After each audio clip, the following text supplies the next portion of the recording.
As she celebrates 70 years on the throne, the monarch is thought to be planning to spend more time at the Craigowne Lodge on her Balmoral estate. Previously home to Prince Charles and Diana when they visited, the 7-bedroom hideaway will also have a new security gate, a state-of-the-art intercom system and a string of CCTV cameras installed. The Queen has been less visible over the past year, having recently recovered from a bout of COVID after spending 3 months resting on doctor's orders. She now regularly uses a stick and remarked during a recent Windsor audience, "Well, as you can see, I can't move." As a result, palace officials have moved to fit the Lifton Trio lift in the property, The Sun reports. A Balmoral insider told the newspaper, "For many years we have thought it would be the perfect place for the Queen to spend more time when she's older. It's one of her favourite places in the country.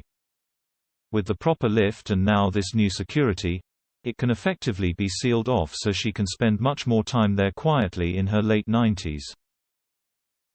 The Lifton Trio is the largest lift of its kind and can accommodate a full-sized wheelchair and carry 3 adults.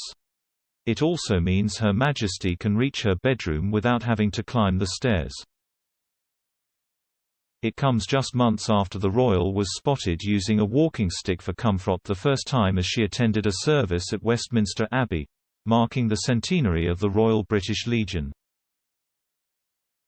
Previously, she had also been seen using one for support in 2003 and 2004 after a knee operation.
More sapiens.